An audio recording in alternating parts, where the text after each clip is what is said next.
یہ حال ہو گیا کہ ولید ابن عبد الملک اگر خطبہ دے رہا ہے جمعہ کا کہ چلا گیا، اثر بھی جا رہی ہے، تو ایک تابعی نے اٹھ کر کہا کہ اللہ کے بندے، رسول اللہ کے بعد کوئی نبی نہیں آیا، قرآن کے بعد کوئی کتاب نہیں اتری، کیوں وقت نمازوں کے تم برباد کر رہے؟ تو اس تابعی کو کیا جواب ملا؟ صحابہ میں دیکھیں ابن حجر، یہ وہ جرم کی حکومت ہے جو معاویہ رضی اللہ عنہ نے مسلط کی، ہم اس جرم کو معاف نہیں کر سکتے۔ اسی کی وجہ سے ہم پوری دنیا میں ذلیل و رسوا ہیں کہ مسلمان ملکوں میں آزادی نہیں آئی۔ یورپ میں فرانس کا جو انقلاب تھا مگنا کا، وہاں لوگ پھر بھی جانیں چھڑا گئے، بادشاہ انہوں نے ختم کر دیے، اپنے حکمرانوں کے خلاف بول سکے، ہم نہیں بول سکتے، یہاں تلوار ہے کہ بولو، اور بے شمار لوگ مارے گئے اللہ کے نیک بندے جنہوں نے حق کہا، زبانیں گم کر۔ یہ جبر و استبداد کی، تو تمتع روکا۔ نمازوں کا آپ صحیح بخاری میں دیکھ لیں کہ نمازیں ان کے دور میں کیا ہوگی۔ حضرت انس رضی اللہ عنہ گئے، ولید کے زمانہ روتے تھے کہ لوگوں نماز بھی ضائع ہو گئی، یہ صحیح بخاری میں اٹھا کر تجدید صلاۃ میں پڑھ لینا۔ لوگوں نے کہا کیوں؟ فرمایا یہ نماز کا وقت ہے، زور تم عصر کے وقت پڑھتے، اثر اس وقت پڑھتے جب سورج غروب ہونے لگتا۔ تو کئی صحابہ اور تابعین کا پھر شرح میں ابن حجر سارے علماء لکھتے ہیں، بیچارے جمعہ پڑھاتے اور دیکھتے کہ وقت تو چلا گیا، پھر بیٹھے بیٹھے اشاروں سے ہی نماز پڑھ لیتے، اٹھ کر پڑھ ہی نہیں سکتے۔ لوگ کہتے اٹھ کر پڑھو، کہنے گردن کٹوانی، اور خدا کے بندو اس کے لیے کسی تاریخ کی ضرورت نہیں، تم تاریخ کی طرف بھاگتے ہو۔ جب یزید کو نیک بنانا ہوتا کہ وہ رویا تھا، اس جھوٹی تاریخ کی طرف تم بھاگتے اور پڑھا لیتے ہو۔ حدیث کی کتابوں میں اور دیکھ لو ضمن کے نمازوں کا کیا بنا۔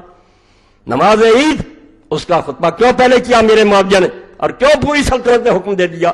یہاں چھوٹی سی بدعت کو نکالتا ہے، کہتے ہیں بدعت ہی جہنمی ہے، اور یہ بیچارے تو بدعتیں نیک نیتی سے نکالتے ہیں، درود شریف پڑھتے ہیں، جو بھی غلطی سمجھ لو، مگر بد نیتی سے۔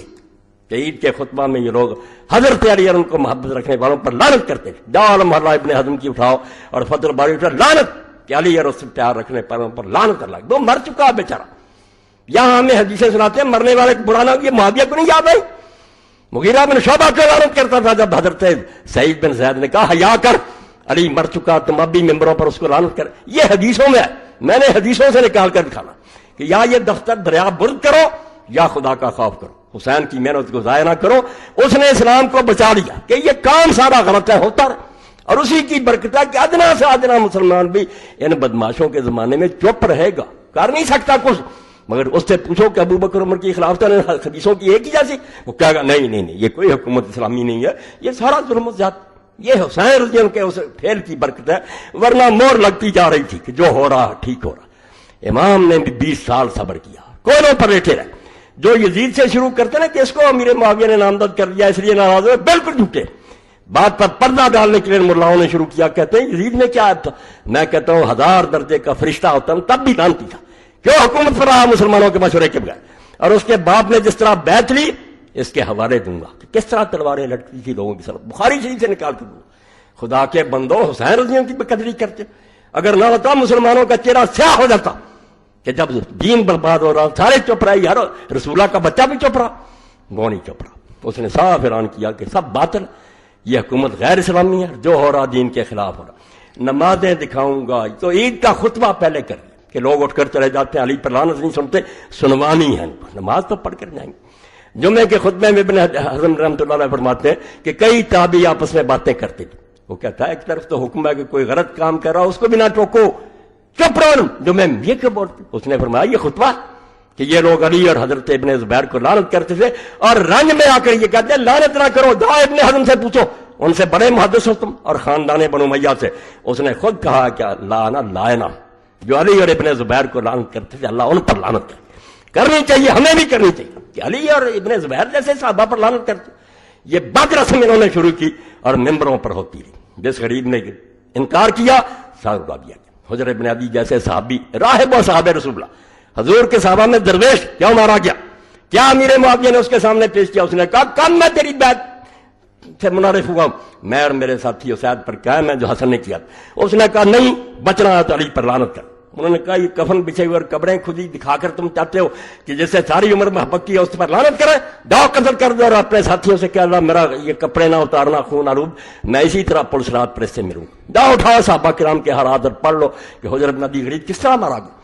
یعنی بعد رسمیں شروع کر علی پر لعنت، جو اگر نہ ہوتا اور اس کا باپ نہ ہوتا۔ میں ساتھ کہتا ہوں ابو طالب اسلام لایا یا نہیں لایا، کوئی مسلمان کا بچہ یہ نہیں کہہ سکتا کہ ابو طالب کا سہارا اللہ تعالیٰ رسول اللہ کو نصیب نہ ہوتا، پتہ نہیں دین کا کیا حال ہوتا۔ خدا عبداللہ بن مسعود فرماتے ہیں 7 آدمیوں نے اعلان کیا تھا ہم نے اسلام کا ابن ماجہ میں، رسول اللہ کو بچا لیا اللہ نے آپ پہ چچا کے ذریعے، کوئی ابو طالب کی زندگی میں انگلی نہیں کر سکا، 2 تکلیفیں دی آپ کو اس کے بعد دی، اور علی اگر نہ ہوتا تو آپ دیکھتے ہیں آپ کے بستر پر لیٹا، جنگ بدر میں جتنے مارے ہیں فرشتے نکالو کس نے مارے ہیں، اور یہی بھگتا بعد میں علی اور اس کی اولاد۔ دکھ کیا تھا؟ ان کے بچے مسلمان ہو گئے جن کے والد اور دادے قتل کیے تھے، وہ اسلام لے آئے مگر دلوں میں وہی عرب والا رنج تھا کہ علی نے اور اس نے ہمارے بڑے مارے ہیں، وہ اس سے کچھ بدلا لیا، کچھ اس کی اولاد سے لیا، اس کے لیے وقت نہیں، بس اشارہ میں نے کر دیا۔ تو دین جس کو تم دین سمجھو، نماز روزہ حج کا وہ بھی نہیں لینے دیا، باقی تو جو تھا عدل و انصاف اور حق کہنے کی بات وہ تو بالکل ختم کر۔ تو اس سلسلہ میں ایک حوالہ تو میں آج اس ملک کی بہت بڑی شخصیت ہے جن کو علم نہیں، وہ جو جی چاہے کہتے ہیں نا، حضرت پیر میرے علی شاہ رحمۃ اللہ علیہ عالم بھی تھے اور پیر بھی تھے، اور لوگوں کو پتا ہے کہ جب غلام احمد قادیانی کے ساتھ مقابلہ درپیش آیا اور یہ طے ہوا کہ شاہی مسجد لاہور میں مقابلہ ہوگا، اس وقت اہل حدیث نے، شیعہ نے، بریلویوں نے، جب سب نے پیر صاحب کو مختار نامہ لکھ کر دیا کہ ہماری طرف سے مسلمانوں کی یہ نمائندے، یہ ہار گئے تو ہم سب ہار گئے، جیت گئے تو سب جیت گئے۔ اور کتاب میں پڑھیں تو پتہ لگتا کہ پیروں کی طرح کے نہیں تھے، عالم تھے، ہر علم کے عالم تھے۔ تو ان سے بھی ایک شخص نے یہ سوال کیا کہ رسول کریم علیہ الصلوۃ والسلام کے بعد جو کچھ ہوا اس کے بارے میں آپ ذرا سمجھ لیں، کتنی دانائی کی بات ہے، جب مر جاتا ہے آدمی اسی طرح کا نہیں رہتا، سر سے پاؤں تک وہی نظر آ رہا ہوتا، ایک چیز اندر سے نکل جاتی ہے جس کو روح کہتے ہیں۔ پیر صاحب نے کہا حکومت اسلامیہ جو ہے اس کی بھی ایک صورت ہے، ایک تو ہے بت، ایک اس میں معنی ہے روح۔ پہلے 4 خلیفے نے اس وقت صورت بھی ہے کہ ملک بھی ہے، خزانے بھی ہیں، لشکر بھی ہیں، فتوحات بھی ہو رہی، اور معنی بھی ہے کہ وہ خلیفے جو اسلامی حکومت کی جانب اپنے کو بادشاہ نہیں سمجھتے، اللہ کا نائب سمجھتے ہیں، امت کے غلام سمجھتے ہیں، خادم سمجھتے ہیں، خزانے میں سے ایک پائی اجازت کے بغیر نہیں لے سکتے۔ بعد میں کیا ہوا؟ فرماتے ہیں پس جامع باشن صورت خلافت یعنی ریاست عامہ و معنی اورا یعنی قرب نفوس انبیاء مثل خلفاء اربع مرزوات، جو خلیفہ راشد ہوتا ہے جس میں شکل بھی ہوتی ہے، ملک تو اسی طرح ہوتا ہے جس طرح دنیا کے دوسرے بادشاہوں کا، خزانے ہوتے ہیں، فوجیں ہوتی ہیں، فرق کیا ہوتا ہے؟ روح کا۔ اس کے اندر روح کیا ہوتی ہے؟ وہ انبیاء کے قریب ہوتا ہے، جو نبی کام کرتے ہیں وہ کرتا، وہ اپنی طرف سے کچھ نہیں کرتا، جیسے پہلے 4 خلیفے۔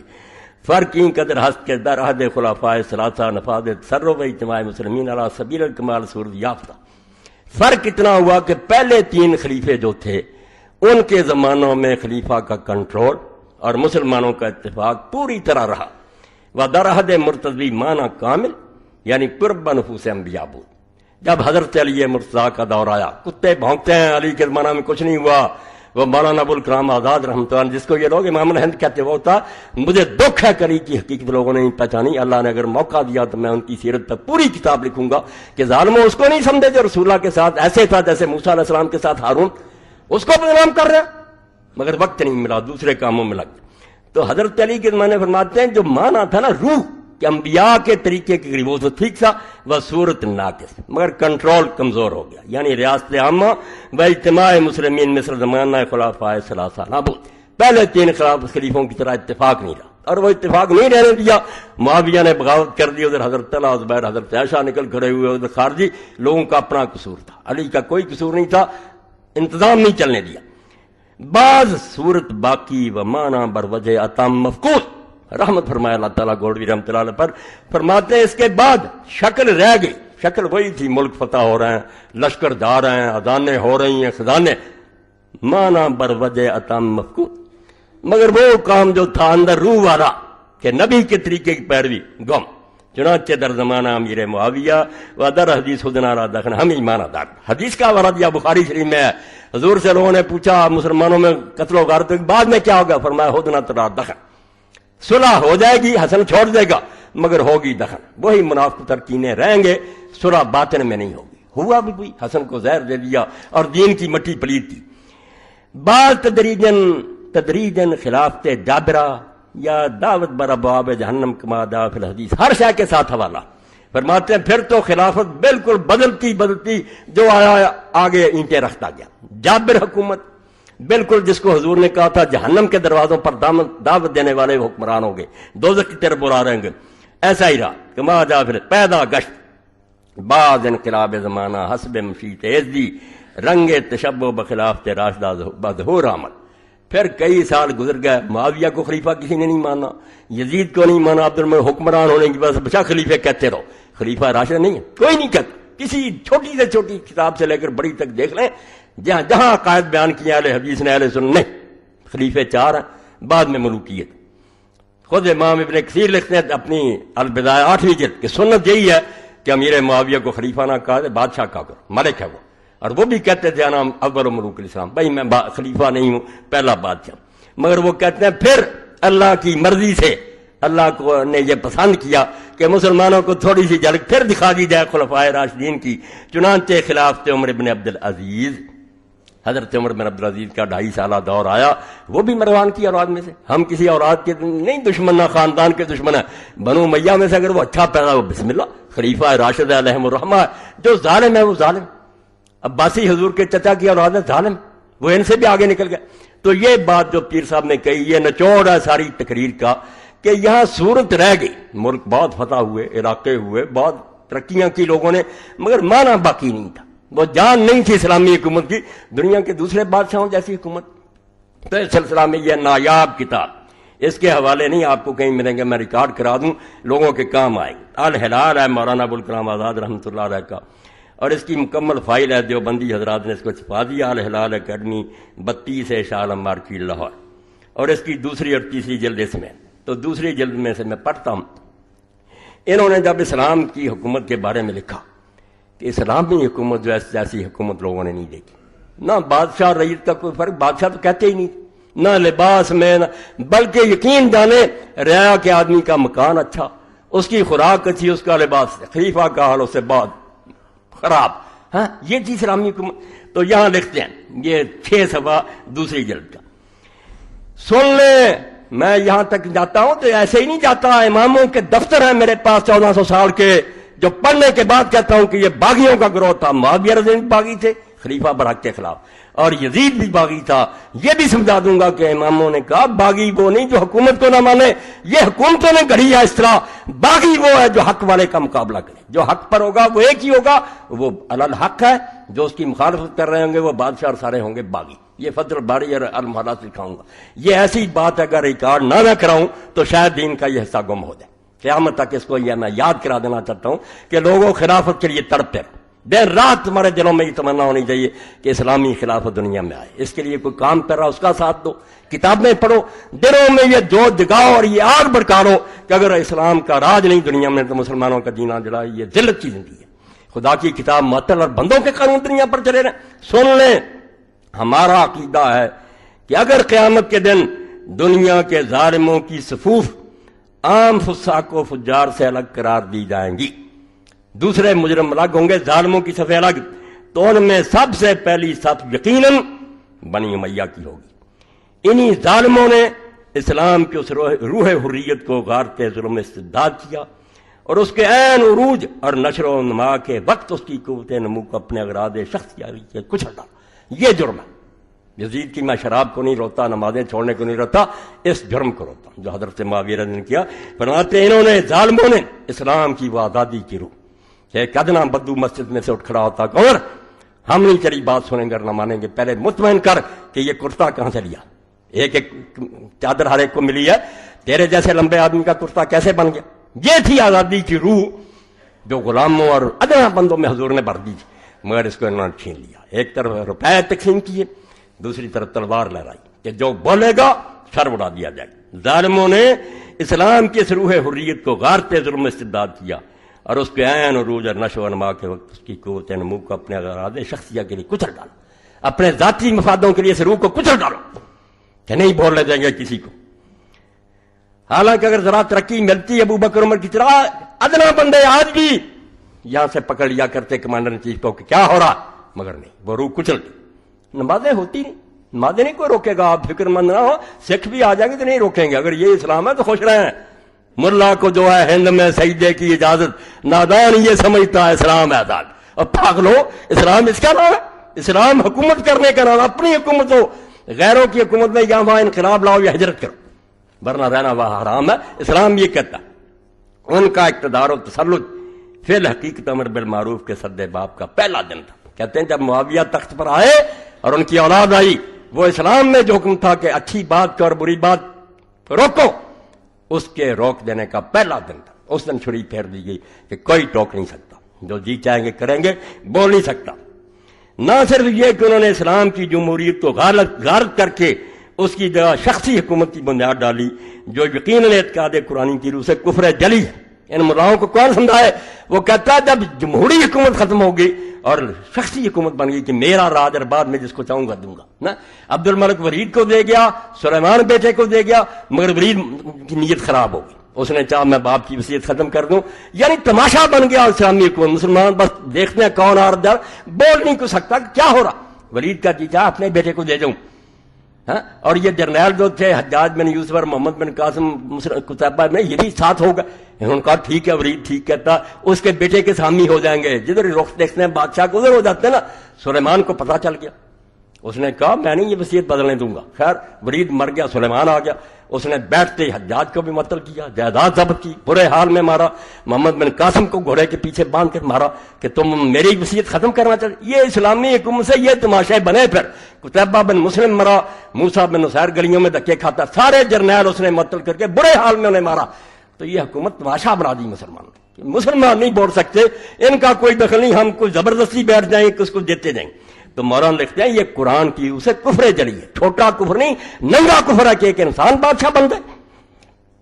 بلکہ سب سے بڑا ظلم یہ کیا کہ اظہار حق اور امر بالمعروف کی قوت کو تلوار کے زور سے دبا دینا چاہا۔ پچھلوں نے نہیں، معاویہ نے، جاؤ صحابہ کے حالات دیکھو، کسی غریب نے کہا اسی کا حاکم، حکم ابن عمر غفاری خود کمانڈر بنا کر بھیجا، مال غنیمت لکھا کہ سونا چاندی نکال کر مجھے دے در، باقی قرآن کے مطابق تسلیم کرو۔ زیاد نے یہ خط لکھا، اس نے کہا نہیں، امیر المومنین کے خط سے پہلے اللہ کی کتاب ہے، پائی پائی تقسیم ہوگی جیسے قرآن کہتا۔ اور سزا کیا ملی پھر اس کو؟ اسی وقت معطل کر کے گیڑیاں لگائیں اور وہ جیل میں پڑا، صحابی رسول۔ اس حکومت کی بات کرتے وہ ناراض یزید کی باتیں کرتے رہتے ہیں کہ بعد یزید کچھ بھی نہیں، وہ تو اس کے باپ کے ظلم دیکھو کہ دین کے ساتھ اس نے کیا برتاؤ کیا، کیا اسلام کا بنا، اور کس طرح اللہ کے نیک بندوں کی زبانیں کاٹی گئیں۔ اور مسلمانوں کی حق گوئی کو تلوار کے زور سے، اور مسلمانوں کی حق گوئی کی ترقی گناہ ورورے کو مزمل کر دیا۔ سہم گئے بھائی، روز کون مرتا ہے، ڈر گئے لوگ، نہیں بول سکتے۔ تاہم چونکہ عہد نبوت کا فیضان روحانی اور تعلیم قرآنی کا اثر ابھی بالکل تازہ تھا، حضور کا اثر اتنی جلدی تو نہیں دور ہو سکتا، ابھی لوگ تھے، اس لیے اگرچہ طرح طرح کی بدعات اور محدثات و معاصی کا بازار گرم ہو گیا تھا۔ یہ تمہارے اہل حدیثوں کے امام الہند لکھ رہے ہیں کہ بدعتوں کا بازار گرم تھا اور گناہ کی ریل پیل تھی، لیکن پھر بھی امر بالمعروف کی آواز کی گرج کوفہ اور دمشق کے ایوان و محل کو لرزا دیتی۔ کبھی کبھی کوئی نکل آتا تھا دیوانہ جو محل میں جا کر اعلان کر دیتا تھا کہ بے شک اس کا سر کاٹ دیا جاتا، مگر نکلتے رہے۔ یہ میں نے پڑھا ایک لمبا، مگر اس میں تھوڑا سا پڑھ لیا۔ اب دوسری بدعت کا لکھتے ہیں، کہتے ہیں ذکر نہ کرو، اور انہوں نے کیے کام ہم صرف بیان نہ کریں۔ ستیہ ناش کیا دین کا کہ امیر المومنین علی جیسا آدمی، رسول اللہ کا داماد، خلیفہ راشد، اور رسول اللہ کے ساتھ ایسے جیسے موسیٰ کے ممبروں پر کہ جمعے کے خطبے میں بھی دوسرے حصے میں رکھ دیا کہ جہاں خطیب اور باتیں کہے یہ بھی کہے کہ لعن اللہ علی والا محبی، علی اور اس پر محبت رکھنے والوں پر لعن۔ جاؤ پوچھو ام سلمہ رضی اللہ عنہ سے، رسول اللہ کی بیوی سے، گیا ایک آدمی، انہوں نے کہا تمہارے سامنے ممبر رسول پر حضور کو گالیاں دی جاتی ہیں، حدیث۔ انہوں نے کہا ماں کون گالی دے سکتا؟ انہوں نے کہا کہتے نہیں کہ علی اور اس سے محبت رکھنے والوں پر لعنت، میں حضور کے گھر میں رہی ہوں، سب سے بڑھ کر محبت تو علی سے حضور رکھ کرتے تھے، یہ کہاں تک بات جاتی؟ اور حضور نے کہا جس نے علی کو گالی دی اس نے مجھ کو گالی دی۔ یہ حدیثیں ہماری صحیح، ان کو چھپاتے ہیں، اور تم تاریخ کو آگ لگا دو، میں کہتا ہوں لگا دو، تمہارے سارے جو جھوٹے مسئلے ہیں نا کہ حسین واپس آنا، یہ وہاں سے ہی تم لیتے ہو، حدیث کی طرف نہیں آتے۔ حدیث میں ان کا شکل دیکھ لو تو کبھی بھی نام نہ لو کو۔ تو پھر فرماتے ہیں ان لوگوں نے بنی امیہ کا سب سے بڑا ظلم جو انہوں نے اسلام پر کیا یہ تھا کہ خلافت راشدہ اسلامیہ کو، جس کی بنا اجماع و مشورہ مسلمین پر تھی، کوئی نہیں بیٹھ سکتا جب کوئی مسلمان اپنی مرضی سے نہ چنے، اور یہ بھی کوئی بیعت کا طریقہ نہیں کہ باپ تخت پر بیٹھ جائے، بیعت لے لی، یہ تو لیتے ہیں لوگ ریفرنڈم کراتے ہیں، یہ بیعت ہوتی ہے؟ تخت پر بیٹھا سارے ہاں جی کہتے ہیں، بیعت اس کا نام ہے کہ ابو بکر عمر کی طرح بے اختیار ہو، تمہاری کوئی حکومت نہیں ہے۔ پھر لوگوں سے پوچھو، بادشاہ پوچھتا اپنے لیے کہ مجھے مانتے ہو یا نہیں، یا باپ بیٹے کے لیے پوچھتا بادشاہ پہ، کوئی دیوانہ ہی ہوگا جو انکار کرے گا؟ یہ بیعت کہلاتی نہیں، جرم ہے، بیعت مانگی نہیں جاتی، کی جاتی، میرا جی چاہتا کسی کو ووٹ دوں، نہیں چاہتا کیوں تنگ کرتے ہو مجھے؟ حضرت سعد بن عبادہ نے نہ ابو بکر کی نہ عمر کی کسی نے نہیں پوچھا، کیوں پوچھنا تھا؟ نہیں، وہ صحیح سمجھا، ٹھیک ہے، زندہ رہا، اس کی عزت ہے، اسی طرح سختی کہ بیعت کرو۔ تو فرماتے ہیں کہ بدل دیا حکومت شخصی و مستبدہ و سلطنت ملکیہ سیاسیہ میں تبدیل کر دیا، اور حکومت کی بنیاد شریعت پر نہیں رکھی بلکہ محض قوت اور سیاست پر۔ قرآن حدیث سے نہیں پوچھا جائے گا، ہاں اپنی پاور سے کریں، ٹھیک ہے، قرآن کی کچھ باتیں مانتے تھے، وہ مہربانی تھی ان کی، جیسے آپ بھی مان لیتے، جو ان کو فائدہ مند ہو وہ اس کا نہیں انکار کرتے۔ یہ حکمران جو نقصان پہنچائے کہ یہ بے حیائی نہیں ہونی چاہیے، پردہ کرو، یہ کیوں تم موسیقی نہیں چھوڑو، اتحاد کی ضرورت ہے، تو بھائی ہمیشہ ایسے کرتے۔ قرآن حاکم نہیں رہتا، بیچارہ کھڑا ہے سائل، جو اس کی بات مان لے، جس کو چاہے رد کر دیں۔ اور تاریخ اسلام کے تمام صغار و کبار و عالی و ادانی، بہت مشکل لکھتے تھے، آدھے چھوٹے بڑے اعلیٰ ادنا اس پر متفق ہیں، اور تمام اہل سنت و جماعت کا اس پر اتفاق ہے۔ جو نہیں اتفاق رکھتا وہ اہل حدیث نہیں ہے، کوئی ناسبی ہے، پلید ہے۔ اہل سنت کا اس پر اتفاق ہے کہ یہ ایک سخت بدعت تھی، اور مطابق ارشاد صادق و مصدوق علیہ الصلوۃ والسلام، خود حضور کے فرمان کے مطابق ملک کے عزوز کا آغاز تھا، ظالم بادشاہی کا آغاز تھا حضرت معاویہ سے، کیونکہ آپ نے کیا دیا تھا، خلافت میرے بعد 30 سال ہے، پھر ملک کے عزوز ہے۔ نبی کو نہ جھٹلا، یہ جائیں جہاں جائیں، ہم کہتے ہیں اللہ لے جائے جنت میں، ہمیں کوئی، مگر اسلام کو نقصان پہنچے، ولیکن خلافت راہ گم کر کہ اول مومن اور شاہی ہم، وہی تخت، وہی تاج، وہی دربان۔ پھر لکھتے ہیں اور سنو، ازاں جملہ بنی امیہ والے مروان کی ایک سب سے بڑی ہادم شریعت اور پر معصیت و فسق و عدوان بدعت شرعیہ، دین کو تباہ کرنے والی گناہوں سے بھری بدعت وہ تھی جس کا انتقامانہ اتباع برادران شیعہ نے شروع کیا۔ کہتے یہ بیوقوف بن گئے اور معاویہ کی غلط سنت پر چل پڑے، نفرت ہوگی، تبرہ کرتے ہیں، مگر شروع کس نے کی؟ یہ بدعت کس نے شروع کی؟ شیعوں نے نہیں کی، حضرت معاویہ نے شروع کی۔ اور افسوس ہے کہ بدبختانہ شاید آج تک کرتے ہیں، یہ شیعوں کے بارے کہتے ہیں کہ وہی سنت پر عمل کرتے ہیں۔ یعنی سب سے پہلے سرزمین اسلام میں جو رحم و محبت اور صلح و اخوت ہی کی تخم ریزی کے لیے بنی تھی کہ پیار، اسلام پیار کے لیے، سب و شتم اور لعن و تبرے کا تخم انہوں نے بویا، لعنت، اور وہی گھروں میں بیٹھ کر نہیں، مقدس مساجد اسلام میں جو صرف عبادت و طاعت الہی و اذکار و اشغال مقدسہ کے لیے بنائی گئی تھیں کہ اللہ کی یاد کی جائے اور یہاں درود پڑے جائیں، اپنے اغراض نفسانیہ منکرہ سیاسیہ سے اہل بیت نبوت حضرت امیر علیہ السلام پر علانیہ لعنت بھیجنی شروع کی۔ توبہ توبہ۔ اب کہتے ہیں صحابی کو برانا، جنہوں نے ممبروں پر لعنت کی علی کو، علی صحابی بھی نہیں ہے، اللہ کا خوف کرو۔ اور چیختے رہے حضرت سعید بن زید جیسے اور دوسرے کہ ظالموں ممبر پر کھڑے ہو کر یہ ابو داؤد شریف میں سے نکال لو، کہ شرم نہیں آتی، رسول اللہ نے اسے جنتی کہا ہے، 10 جنتی صحابہ اور تم اس کو گالیاں دے رہے ہیں۔ اس کے بعد پھر فرماتے ہیں کہ ان لوگوں نے کیا کیا کیا، بالکل دین اسلام کا تماشا بنا لیا۔ بنی امیہ کی سب سے پہلی بدعت اور اسلام و مسلمین پر ان کا اولین ظلم یہ تھا کہ نظام حکومت اسلامیہ کا تختہ یکسر اٹھ دیا اور خلافت راشدہ جمہوریہ سیاح کی جگہ مستبدہ ڈکٹیٹرشپ و ملک کے عزوز کی بنیاد ڈالی۔ یہ انقلاب بہت شدید تھا۔ آج لوگوں کو محسوس نہ ہو چلو جی جو جی چاہے آ گیا، تو یہ اس لیے کہ دین سے ہم دور ہو گئے، ہمیں پتہ ہی نہیں کہ حکومت تو ڈرائیونگ سیٹ ہے، یہ معمولی بات نہیں، جیسے ڈرائیور غلط بیٹھ گیا وہ رہ جائے گا جدھر کو لے جانا چاہتا، آپ کرتے رہیں دعائیں، روتے رہیں، وہ اگر جانا چاہتا گنگا کو، آپ مکہ نہیں جائیں گے، کبھی نہیں جائیں گے۔ حکمران جو ہے یہ امیر ہے، اس کے ہاتھ میں باغ ڈور، یہ غلط ہو گیا، سارا قبلہ ٹیڑھا ہو جائے گا۔ اس لیے فرماتے ہیں یہ انقلاب بہت شدید تھا، چھوٹی بات نہیں تھی، دین برباد ہو رہا تھا اور بہت مشکل تھا کہ ملک کو اس پر راضی کیا جائے۔ ابھی لوگ تازہ تھے، صحابہ کرام بھی ابھی موجود تھے اور خلافت راشدہ کے واقعات بچے کی زبان پر تھے، اس لیے کس چیز سے کام دیا گیا؟ لوگ تو تڑپتے تھے کیا ہو رہا ہے، اس لیے اس احساس اسلامی کو مٹانے کے لیے تلوار سے کام لیا گیا۔ تلواریں ننگی ہو گئیں، جلاد کھڑے ہو گئے کہ بولو جو حکومت کے خلاف بولتا، اور جس نے قوت حق و معروف سے زبان کھولی اس کو زور و شمشیر و خنجر ضربی۔ ابن استیاب لکھتے ہیں، ابن عبد البر استیاب میں، کہ لوگوں نے پوچھا کہ معاویہ کیوں کامیاب، اس نے کہا میں نے بیت المال سے لوگوں کو دینا شروع کر دیا، لٹا دیا خزانہ، جہاں سے عمر ایک انگلی شہد کی نہیں لیتا تھا جب تک امت سے اجازت نہیں لیتا، کرپشن شروع کر دی، زور و شمشیر و خنجر سے چپ کرایا گیا۔ رفتہ رفتہ احساس منقلب اور خیالات پلٹے کھانے لگے. 14ویں صدی تک پہنچتے پہنچتے سب کچھ بدل گیا.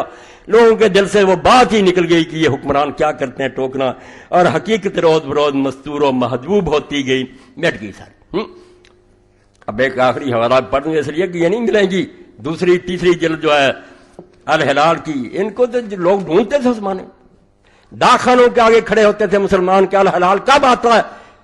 اس کی جو زبان تھی, ٹھیک ہے وہ بعد میں کانگریس میں مل گئے مایوس ہو کر مسلمانوں سے, مگر الہلال اور بلاغ نے مسلمانوں میں جان پھونک. یہ پرچے اگر کوئی پڑھے گا پتہ چلے گا کہ اس وقت مردہ مسلمانوں میں جان کس نے پھونکی, جہاں جہاں مسلمانوں پر ظلم ہو رہا تھا سارا. تو فرماتے ہیں یہ اب امام حسین کے بارے میں اشرا محرم الحرام, اس میں سے باقی چیزیں پھر پڑھوں گا, آج صرف اتنا ہی پڑھوں گا کہ کیا تھا یہ جس کے خلاف حسین اٹھا. بنی امیہ کی حکومت ایک غیر شرعی حکومت تھی. کوئی حکومت جس کی بنیاد جبر و شخصیت پر ہو کبھی بھی اسلامی حکومت نہیں ہو سکتی. ہاں بے شک وہ ولی ہو, نمازیں پڑھے, تہجد پڑھے, ظالم جو لوگوں کی مرضی کے بغیر آیا وہ غاصب ہے. میری زمین پر اگر کوئی قبضہ کر لے, وہاں وہ نمازیں پڑھے, مسجد تعمیر کرے, وہ غاصب ہے. زمین میری اس نے چھینی ہے, اس کا سارا کام غلط, اس کا ایک عمل بھی درست نہیں. انہوں نے اسلام کی روح حریت و جمہوریت کو غارت کیا اور مشورہ اجماع امت کی جگہ محض غلبہ جابرانہ اور مکر و خدا پر اپنی شخصی حکومت کی بنیاد رکھی. اس کو سمجھنے کے لیے ذرا پھر بعد میں چلتے جائیں آپ. بنو مروان کی جیسے میں کوئی مثالیں دیتا رہتا ہوں, کوئی بیٹے کو دے گیا, کوئی بھائی کو دے گیا, کسی نے تلوار کے, مسلمان بیچارے دم بخود بس آ رہا کو جا رہا, یہ تماشا ہی دیکھتے رہے. ان کا نظام حکومت شریعت الہیہ نہ تھا بلکہ محض اغراض نفسانیہ و مقاصد سیاسیہ. ایسی حالت میں ضرور تھا, یہ سن لیں حسین کا کارنامہ, وہ جانتے تھے میں بدل نہیں سکتا, ان بچوں اور عورتوں کے ساتھ بدلوں گا. ایسی حالت میں ضرور تھا کہ ظلم و جبر کے مقابلہ کی ایک مثال قائم کی جائے. یہ جو مسلمان ڈرتے چپ ہو گئے ہیں, کوئی تو تھے جو بتائے کہ یہ سب غلط ہو رہا ہے اور حق و حریت کی راہ میں جہاد کیا جاتا.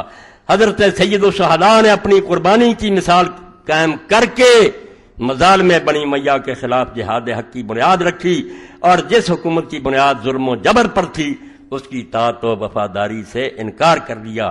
بس یہ نمونہ تعلیم کرتا, یہ ہے دین بچا جس میں ہے. میں کہتا ہوں اگر تھوڑا میں حق کہتا ہوں یہ حسین کا قصہ پڑھنے سے, ورنہ گونگے ہیں سارے کہ مسجد والے ناراض نہ ہو جائے. نہیں, رمز قراض حسین موختن زیاد شے و شوراب, جو حسین کو پڑھے گا وہ خدا کی قسم کبھی حق نہیں چھپائے گا. کیوں چھپائے, قتل ہو جائے گا پھر کیا ہوگا.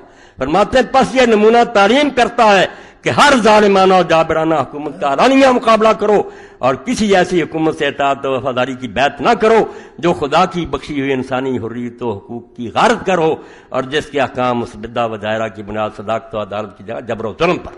جو جبر سے حکومت کرتا ہے وہ ہمیں جانور سمجھتا کہ میں ان کو ہانکوں. ہم انسان ہیں, ہمیں دلیل سے قائل کرو, ہماری رائے دو, اپنی رائے پیش کرو اور حضرت عمر رضی کی طرح اعلان کرو. جب کتاب الخراج میں قاضی ابو یوسف لکھتے ہیں فتوحات عراق کی صحابہ میں بحث ہوگی کہ ان زمینوں کا کیا کیا جائے. حضرت بلال رضی اللہ نہیں مانتے تھے کہ عمر پہلی رائے غلط, ایسا ہوگا. بحثیں ہوئیں, صحابہ کا اجتماع ہوا, حضرت عمر نے رضی اللہ نے اعلان کیا کہ مجھے مشورہ دو اور میں بھی تم میں سے ایک آدمی ہوں, میری کوئی زیادہ رائے نہیں, نہ میرے 2 ووٹ ہیں نہ ویٹو ہے, جو مشورہ دو گے یہ ہے اسلامی حکومت. اور اگر یہ کہ ڈنڈے کی زور سے ہمیں ہانکے میں نے کیا دیا بس کرو, تو پھر مطلب ہی کہ ہم انسان تو نہیں ہیں, جانوروں کا کوئی گلہ جس کو کہ آدمی اپنی مرضی سے ہانک رہا. یہ ہے سب سے بڑا گناہ جس کے مقابلے میں اگر یزید شراب پیتا تھا, نمازیں چھوڑتا کچھ بھی نہیں تھا, وہ اس کی ذاتی بات تھی, ہمیں اس کی کوئی اتنی تکلیف نہیں تھی, مگر امت کا بیڑا غرق کیا, جبر کیا, ظلم کیا. اور اس سلسلے میں آخری بات سنا دیتا ہوں کہ حسین کبھی نہیں مرا. جب بھی کہیں کوئی انقلاب آیا یہ لوگ حق کے لیے اٹھے نا, جو نہیں پڑھتے ان کے بارے میں کیا کہوں, یہ بیچارے نادان ہیں, درسوں میں 4 کتابیں پڑھاتے رہتے ہیں, وہی ان کا دائرہ, ان کو نہیں توفیق کہ یہ مطالعہ کریں کہ اسلام کے ساتھ ہوتا کیا رہا اور کون لوگ حق کے لیے میدان میں آتے رہے. انہیں کیا پتا کہ ابو حنیفہ اور مالک رحمۃ اللہ نے منصور کو جب للکارا تھا تو کیا نتیجے بھگتے. ایسے مولوی ہوتے وہ بھی ساتھ مل جاتے, وہ اس مسئلے کو نہیں مانتے تھے. اس مسئلے پر باقاعدہ تقریر ہوگی کہ کسی ظالم آدمی کی حکومت ماننے کا اسلام نہیں کرتا. وہ حدیثیں جو نا کہ بادشاہ خلاف نہ اٹھو یا سلطان کے, ان کا کوئی تعلق نہیں. یہ لیکچر ہوگا ایک پورا تاکہ دین کا یہ حصہ ٹھیک ہو جائے. ورنہ میں دیکھتا ہوں کہ 1400 سال سے لوگوں نے اس کو ٹیڑھا کر دیا کہ نہیں جو بیٹھ جائے اس کے خلاف نہ یہ امیر ہے نہ خلیفہ ہے, نہ اس کے بارے میں وہ کون ہے, آ جائے گی بات. صرف اتنا سن لیں کہ بعد میں جب انقلاب آئے, مختار سخی اٹھا, ٹھیک ہے لوگ کہتے ہیں وہ بعد میں گمراہ ہو گیا تھا, بے شک ہے, مگر اس کو سب مانتے ہیں کہ اس نے مسلمانوں کے دل کا غیظ جو تھا اس کو شفا دی۔ مسلمان جو جلے بنے بیٹھے تھے کہ یا رسول اللہ کے بچے کے ساتھ کیا ہوا، اس کی لاش پر گھوڑے دوڑائے گئے، اس کا سر نیزے پر ٹانگا گیا، اس کی بچیاں بازاروں میں گھمائی گئیں، کہاں کوفہ اور وہاں سے دمشق لے جایا گیا۔ اگر شرم ہوتی ہے اس حکومت میں، چلو امام حسین نے کوئی قصور کیا تھا، بعد میں ابن زیاد کو لکھتا ہے یہ یزید کہ سارے بال بچوں کے احترام سے مدینہ بھیج دو، کیا ضرورت سے ہزاروں میل کا فاصلہ جنگل اور بیابانوں میں سے وہاں بیچاروں کے لے گئے، وہاں یہ دھکے کھاتے پھرتے رہے، تو ظلم ہوتا رہا۔ مگر لوگ جو تھے وہ راضی ہیں کہ مختار نے کم یہ کیا، اس نے اپنے اللہ سے دعا مانگی، صحابی کا بیٹا تھا، اگر یہ صحابی کا بیٹا، وہ بھی بہت بڑے صحابی کا بیٹا تھا، اور اس کے باپ کا یہ کارنامہ ہے کہ حضرت عمر رضی اللہ کے زمانے میں جب جنگ قادسیہ ہوئی ایرانیوں کے ساتھ تو ہاتھی دیکھ کر مسلمانوں کے گھوڑے بھاگ گئے، انہوں نے ہاتھی نہیں پہلے دے، یہ ڈر گئے، تو صرف اس وقت ابو بیض سٹھی تو تھا اس کا باپ، اس نے اپنے بھائیوں کو کہا کہ اگر ہم بھی یہاں سے بھاگ گئے تو مسلمان مارے جائیں گے، ایرانی پیچھا کریں گے، وہ پھر ہاتھیوں کے آگے لیٹ گیا۔ یہ واقعہ جس پر پڑھیں تو اس کا بیٹا تھا یہ مختار، اس نے یہ پھر اعلان کیا کہ اللہ مجھے اتنی عمر دے دے کہ زمین پر ان لوگوں میں سے جو امام حسین کے قتل میں شریک تھے، سپاہی تھے یا افسر تھے، ایک بھی شخص زمین پر چلتا نہ رہے، اس وقت مجھے مہلت دے دی، اور دے دی رب نے۔ مرا اسی وقت ہے جب وہ سارے اس نے مکا دیے، ان سب کے سر کاٹے، ان کی لاشیں آگ میں جلائیں، ان کے ہاتھ پاؤں کاٹ کر دھوپ میں ان کے پھینکا، جس کو امام عبد الرحمن مبارک پوری لکھتے ہیں، ابن حجر لکھتے ہیں کہ یہ دنیا کا عذاب ہے جن کم بختوں کو ملا، ورا عذاب الآخرت اشد۔ محدثین کی طرف 1400 سال کے محدث اگر میرے ساتھ نہ ہو، تمہارے ساتھ کوئی شخص کھڑا ہو مجھے پھانسی دے، ظالموں تم حسین کی مخالفت کرتے ہو جس نے دین کو بچایا، کہ نہیں ظالم حکومت کو اسلامی حکومت نہ کو چلتی رہے، ٹھیک ہے ہم روک نہیں سکتے، مگر یہ فتویٰ ہو جانا چاہیے کہ غلط، اور اسی کی برکت ہے۔ میں نے کہا ساری امت کے علماء جو ہیں ایک بھی نہیں تو جرت کرے کہ یزید تو کجرا حضرت معاویہ کو کہہ دے کہ وہ خلیفہ راشد، اس کا کوئی حوالہ دے کہ یہ اس نے فیصلہ، نہیں، فیصلے ختم ہوگا کہ نہیں یہ جائر ہیں، امام جائر اور ظالم ہے، کرتے رہے۔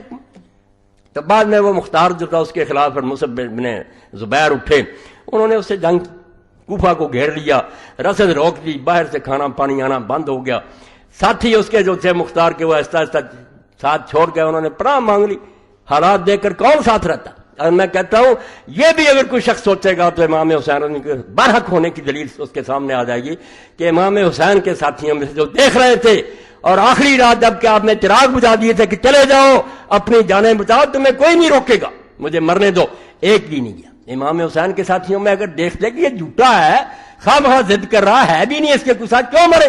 موت کی طرف لوگ رہے، اور 72 ساتھ تھے، تاریخ اٹھا لو، رات کے پردے میں 100 کے قریب آدمی اور آیا، مرنے کے لیے آ گئے، اور خود جو کمانڈر تھا حر ابن یزید ریاحی جو امام حسین رضی کو گھیر کر کربلا میں لایا تھا، وہ صبح کے گھوڑے کو ایڑ لگا کر آپ کے پاس آ گیا اور کہا امام مجھے معافی دے، میں ہی قصوروار ہوں، اگر میں سمجھتا کہ یہ ظالم جہاں تک چلے جائیں گے میں کبھی آپ کو گھیر کرنا لاتا، مجھے یہ توقع نہیں تھی کہ نواسہ رسول کا یہ ذرا بھی احترام نہیں۔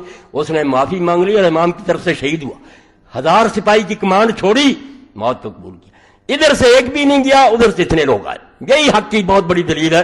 تو مختار کے ساتھی بھی چھوڑ گئے تھا، تنہا رہ گیا، اس نے پھر خوشبو لگائی، غسل کر کے کفن کی 2 چادریں پہن لی، میدان میں آ گیا، اس نے کہا مصعب میں نے اپنے رب سے جو عہد کیا تھا کہ مجھے اس وقت موت دینا جب حضرت حسین کے قتل میں جو لوگ شریک تھے ان میں سے زمین پر کوئی چلتا پھرتا نظر نہ آئے، وہ اللہ نے کام کر دیا، اب مجھے مرنے سے کوئی دریغ نہیں ہے، تو جی چاہتا میرے ساتھ کیا مقابلہ کرتا، وہ پھر مارا گیا۔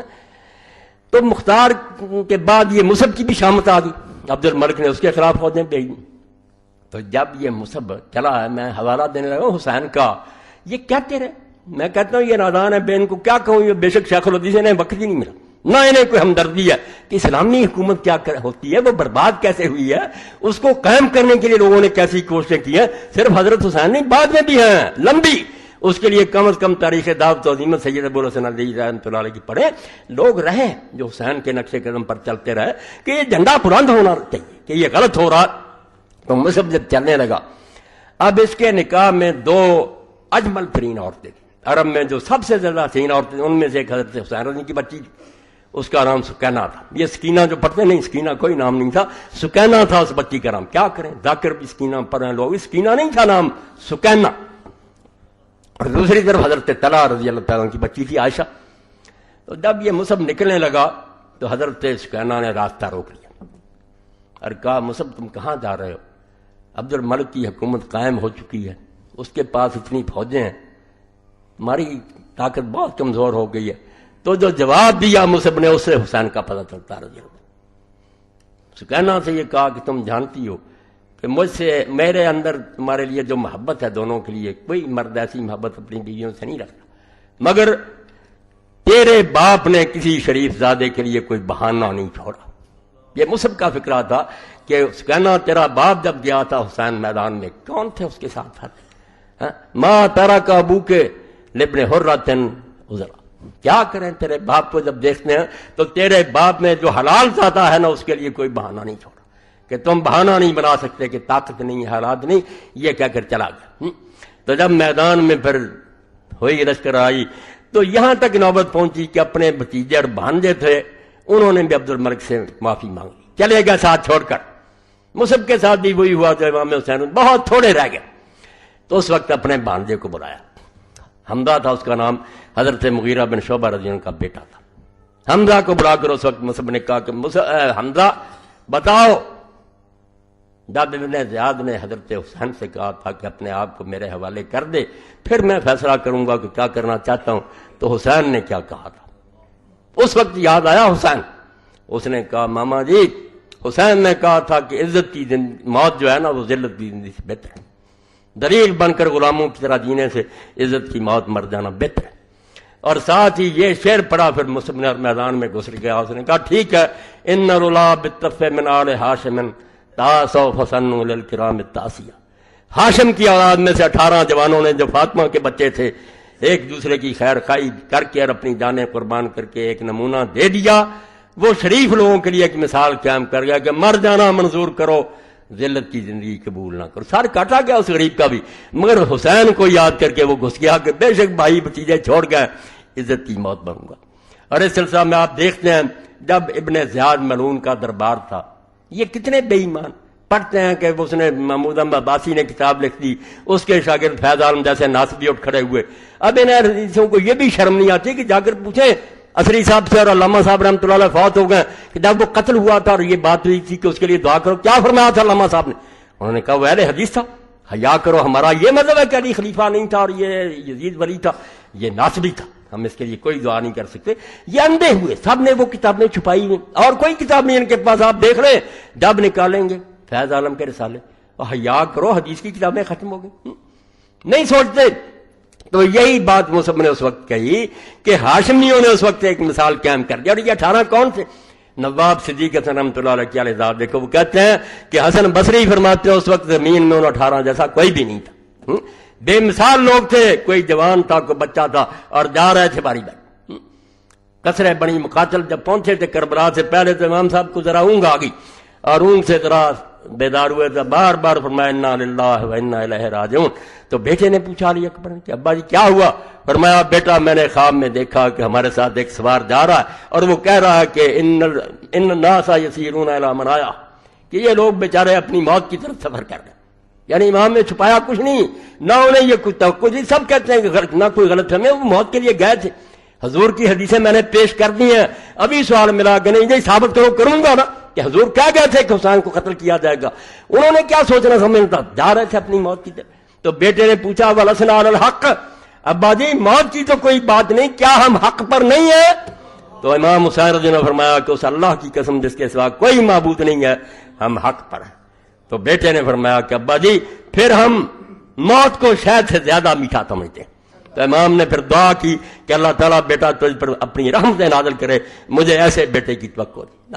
تو اس لیے اللہ کے بندو اس قصے کو قصہ نہ سمجھو، قصہ ہوتا تو کئی لوگ مارے گئے ہیں، ہم ان کو رونے پیٹنے نہیں بیٹھتے۔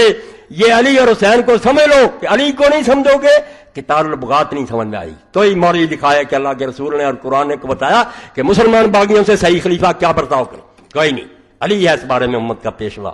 اور مسلمان حاکم اگر بگڑ جائے، غلط طریقے سے حکومت پر آ جائے، اس کے ساتھ کیا کیا جائے، یہ حسین سے ملے گا۔ اور اس کی ضرورت آپ کے سامنے میں عرض کر دیتا ہوں، پہلے بھی آپ نے سنا پھر سن لیں، نمازوں روزوں سے بڑھ کر کروڑ درجہ بڑھ کر کہ ایوب کا زمانہ تھا، اللہ اسے بھی معاف کرے، اس نے یہاں پنجاب یونیورسٹی میں کروکیم کرایا، 126 عالم بلائے، مسلمان بھی اور غیر مسلم بھی، مذاکرہ ہوا، دین کے بارے میں بہت لوگوں نے مقالے پڑھے، اس مقالے پر پھر بحثیں ہوتی تھیں۔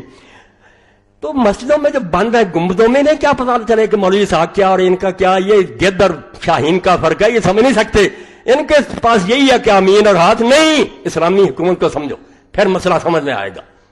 تو اسے ایک مستشرقہ عورت نے، بڑی فاضلہ تھی عیسائی عورت، اس نے مقالہ پڑھا اسلام کے نظام سیاست پر، بہت تعریف کی کہ اسلام میں خلیفہ کے لیے یہ ہے، عدل انصاف یہ ہے، پڑھی لکھی، مگر آخر میں اس نے ایک بات کہی، جھوٹ نہیں کہی، ٹھیک تھا 14 سال میں ہم نے بیڑا غرق کر دیا، کہتے ہیں کہ اس میں ایک نقص رہ گیا کہ حاکم وقت اگر ٹھیک چلتا رہے تو اس کا احسان ہے، اگر وہ غلط چل پڑے نا، لوگوں کی بیٹیاں اٹھا لے، ان کے مال چھین لے، ان کو ناک قتل کرے، صرف کلمہ کا انکار نہ کرے، یہ نہ اعلان کر دے کہ میں کافر ہو گیا ہوں، تو اسلام میں اس کے راستے میں کوئی رکاوٹ نہیں۔ دین نے یہی کہا کہ اس کو مانو، جو اس کے مقابلے میں آئے گا وہ باغی ہوگا، دوزخی ہوگا، کفر کی موت پڑے گی۔ حدیثیں پڑھی، اماموں کے حوالے پڑھے، سب کے سر جھک گئے۔ سعودیہ سے بھی آئے تھے، شام تھے، اب علماء کے پاس کچھ بھی نہ رہا۔ اس نے کہا نظام تو اچھا ہے مگر یہ حکمران کی مہربانی ہے، ٹھیک چلتا رہے، بگڑ جائے تو الا ان تروا کفرا بواحا، جب تک وہ کھلم کھلا نہیں کہتا کہ میں مسلمان ہی رہا تم اس کے خلاف کچھ نہیں کر سکتے، بے شک وہ دن دہاڑے آپ کی بیٹیاں اٹھا لیں۔ تو اللہ رحمت فرمائے مولانا مودودی صاحب رحمۃ اللہ علیہ پر، انہوں نے دیکھا کہ یہ تو سارا معاملہ ہی تباہ ہو گیا۔ انہوں نے پھر موقع ہوتا تھا نا کہ سب لوگ اپنا تبصرہ کریں، مولانا نے اپنی تقریر میں کہا کہ میری فاضلہ بہن نے جو کچھ کہا یہ ٹھیک ہے کہ اب جمہور امت کے علماء یہی کہتے ہیں، صدیوں سے یہ کہہ رہے ہیں، یہ غلط نہیں کہہ رہی، مگر یہ کوئی دین کا حکم نہیں ہے، دین نہیں یہ کہتا، یہ مجبوری سے لوگوں نے یہ مسئلہ نظریہ ضرور سے گھڑ لیا، ورنہ دین کہتا موقع ملے تو اس کا راستہ رخ۔ اس کے لیے حضرت حسین رضی اللہ کی مثال دی، بعد میں امام ابو حنیفہ اور امام مالک کی دی کہ انہوں نے منصور کے خلاف بغاوت میں ساتھ دیا، تو بات تو کچھ بن گئی۔ مگر آپ تفہیمات دیکھیں جو مولانا مودودی صاحب کے مجموعے مضامین کے بعد میں یہ ملا بادنا یہ ہے حکومتوں کے جن 14 سال سے ان کی یہ خوشامد کر رہے ہیں، ان کے درباروں میں جاتے ہیں، وظیفے لیتے ہیں، مدرسوں کو گرانٹیں ملتی ہیں، یہ حسین کا ساتھ دے سکتے ہیں؟ تو انہوں نے خط لکھے پھر مولانا مودودی کہ نہیں، امام حسین کا تو اقدام غلط ہے، سب نے انہیں روکا تھا، وہ غلط کیا انہوں نے، اور امام حنیفہ ابو حنیفہ بچپن میں یہ کہتے رہے جب وہ جوان تھے، ابھی خون تازہ تھا، بعد میں وہ بھی چھوڑ گئے تھے کہ نہیں حکومت کو مان لیا کرو جو بھی ہے۔ تو مولانا نے سب کچھ لکھنے کے بعد کا آخری سطرے کہ پتہ ہے یہ بحث کیوں چلی تھی؟ اس عیسائی عورت نے سوال کیا تھا، اگر میرا جواب غلط ہے تو سوال تو اس کا باقی ہے نا، پھر آپ مولوی حضرات کوئی حل کریں کہ کیا واقعی ایسا ہی ہے کہ بگڑ جائے تو یہ منہ دیکھتے رہے، دن دیہڑے شراب پیے، زنا کرے، بیٹیاں اٹھا لے، کیا یہی اسلام کہتا؟ پھر جواب بھی کوئی دو نا۔ اگر حسین جھوٹا تھا، حضرت ابو حنیفہ اور مالک بعد آ گئے تھے، تو اس مسئلے کا بھی کوئی حل ہونا چاہیے، کوئی حل نہیں ہے، نہ حل ہی کرتے ہیں نہ اس بات کو مانتے۔ یہی بات ہے جو سید ابو الحسن علی نے کہی کہ فاطمہ کی اولاد حکومت کا راستہ نہیں روک سکی، وہ چلتی رہی، مگر ان کی اس مثال سے مسلمانوں کے سامنے لکیر آ گئی کہ یہ خلیفہ برحق ہوتا ہے، یہ ظالم حکمران ہوتے ہیں۔ مسلمانوں کے دل میں بات بیٹھ گئی کہ جو صحیح خلیفہ ہیں دل سے ان کا ادب کرو، دوسرے اگر تم اس کا بگاڑ نہیں سکتے، نمازوں میں، دعاؤں میں، تنہائیوں میں لعنت کرتے رہا کرو کہ اللہ ان پر لعنت کر، ان پر اپنا عذاب نازل کر اور اس میں اجر ملے گا۔ حضور نے خود کہا کہ ایسے برے حاکم تم ان پر لعنت کرو، یہ کوئی برائی نہیں ہے، تو اتنا تو کرو، اللہ غرق کر ان کو اگر کچھ بگاڑ نہیں سکتے، ورنہ اصل کام تو وہی ہے جو سیدنا حسین رضی اللہ نے کیا۔ اور بالکل امام حسین کی یہ بات دل پر لکھ رہے ہیں آپ، کلمہ لکھا انہوں نے، یہ نہ کوئی چھوٹی بات، نقش اللہ بر صحرا نوشت۔ انہوں نے جب خون کی لکیر کھینچی کربلا میں، کیا نکلا اس سے؟ لا الہ الا اللہ، کہ مسلمان کسی انسان کو حاکم نہیں مانتا۔ سطر عنوان نجات ما نوشت، وہ ہماری نجات کی لکیر لکھ کے کہ اگر نجات چاہتے بھائی جو خلافت کو سمجھتے ہیں اس کے لیے کوشش کرتے اللہ کے لیے مجھ سے حسین کو سمجھ لیں اور حدیث اور تاریخ اور فقہ سے سمجھ لیں کہ ان کا کتنا بڑا احسان ہے۔ چھوڑے ان مولویوں کو جو مسجدوں میں بول رہے ہیں کہ مولوی صاحب چھوڑے، یہ بات نہیں چھوڑ سکتا، میں مر جاؤں گا، مجھے تو اللہ اگر فرصت دیتا اور وقت ہوتا، خدا کی قسم ہر خطبہ میں مرنے تک حسین پر دیکھا۔ میں اس بارے میں تھوڑا پڑھا، میں نے دفتر کھنگالے ہیں تاریخ کے، حدیث کے، فقہ کے، تفسیروں کے، اس لیے میں جانتا ہوں کہ حسین کا وزن اس امت میں کیا ہے۔ درمیان امت کہواں جناب ہم تو حرف قل ہو اللہ در کتاب۔ علامہ اقبال کہتے ہیں قرآن میں جو درجہ سورہ اخلاص کا ہے کہ کوئی صورت اس کے برابر نہیں، اپنے دور میں حسین کا مقام بھی اس وقت آسمان کے ستارے سریا کا تھا۔ کون اس کا پاس کا پیدا ہو سکتا. باقی جو لوگ چپ کر رہے ہیں میں ان کا عذر بھی بیان کروں انشاءاللہ یہ چیزیں آ جائیں گی. چھوڑوں گا نہیں کہ صحابہ چپ رہے تھے, دکھاؤں گا کتنے تھے, کتنے چپ رہے اور کیوں چپ رہے, یہ علماء اہل سنت کی کتابوں سے. وآخر دعوانا الحمدللہ رب العالمین وصلی اللہ تعالی علی خیر خلقہ محمد وآلہ واصحابہ اجمعین. اللہ اکبر. الحمدللہ وسلام علی عبادہ الذین اصطفیٰ. یہ سوال آپ سن لیں انشاءاللہ, پھر ان کے بارے میں کہ وقت کچھ زیادہ ہو گیا. کیا حضرت حسن رضی اللہ عنہ 6 ماہ تک خلافت سنبھالی؟ کیا ان کی حکومت خلفائے راشدین میں نہیں ہے؟ اگر ہے تو خلیفہ 5 بنتے ہیں, وضاحت فرما دیں. حضرت حسن رضی اللہ عنہ کی خلافت بھی خلافت راشدہ 6 مہینے, اس کو بھی اہل سنت کیا, مگر وہ کوئی مستقل حکومت نہیں بنی, نہ دیر تک رہی, بس وہ بنے ہیں معاویہ لشکر لے کر آ گئے, اس لیے ان کو علیحدہ نہیں ذکر کرتے, ورنہ ان کا دور بھی خلافت کا دور ہے. جی مولانا یہ بتائیے یزید کیسے مرا؟ اپنی موت ہی مرا. شیخ حمید اللہ صاحب دل کی تکلیف کی وجہ سے اسپتال میں داخل ہیں, ان کی صحت کی دعا کی درخواست ہے. اللہ ہمارے ساتھی کو شفا دے, بعد میں کریں گے دعا. فتاوی آن لائن کی تمام سیریز ماسٹر مووی کی تیار کردہ, آپ کسی بھی اتوار کی سی ڈی لینا چاہتے ہیں اس جمعہ کے بعد تاریخ لکھوائیں اور آئندہ جمعہ مطلوبہ سی ڈی حاصل کریں. 13/2/5 20/2/5 کی سیریز اور گزشتہ سیریز تمام موجود ہیں. بار اسٹال سے رابطہ کریں, لے لیں. گزشتہ جماعت المبارک سیدنا علی و حسین کتاب ختم ہو گئی تھی, بار اسٹال پہ موجود ہے, جس کے مصنف مایانات مورخ قاضی اطہر مبارک پوری ہیں, جس پر اہل بیت اطہار اور معاویہ یزید کے بارے مستند روایات کی روشنی مرتب کی گئی ہے, اور کتاب خلافت و معاویہ یزید کی افطرا پردازیوں کا پوسٹ مارٹم کیا گیا. تلخیص سید نفیس الحسینی. تمام ساتھی ضرور لے کر جائیں. پچھلے جمعہ بھی لائے تھے, ختم ہو گئی. جی یہ سارے میں رکھ لیتا ہوں بھائی, پھر پڑھوں. اللہم صلی علی محمد وعلی آل محمد. یہ سن لیں, یہ کیا میرا یہ اعلان سن لیں کل کے بارے میں. انشاءاللہ رائڈ ہسپتال میں قرآن فہمی کی ماہانہ محفل 15واں پروگرام مورخہ 26 فروری 2005 بروز ہفتہ دوپہر 1:15 بجے. موضوع ملت ابراہیمی, سورہ نساء 125, محمد اسحاق, سی پی روم آپریشن تھیٹر. انشاءاللہ کل 1:15 بجے رائڈ ہسپتال میں یہ درس قرآن ہوگا, وہاں بھی پہنچنے کی کوشش کریں. اللہم صلی علی سیدنا و نبینا محمد وعلی آلہ وبارک وسلم. پرسوں تحریک اسلامی کے اجتماع بروز اتوار مورخہ 27/2 وقت 9 بجے شروع ہوگا. احباب شرکت فرمائیں. رسالہ عفت غام و ایسا کتاب مولوی فقیر اللہ صاحب سے حاصل کریں.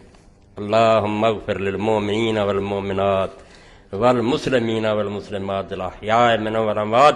ان اللہ یامر بالعدل والاحسان وایتاء ذی القربى وینہی عن الفحشاء والمنکر والبغی یعظکم لعلکم تذکرون. لوگ برا بلا ان کی شان میں قرآن حدیث کی روشنی میں لکھی. یہ کتابیں میں نے بھائی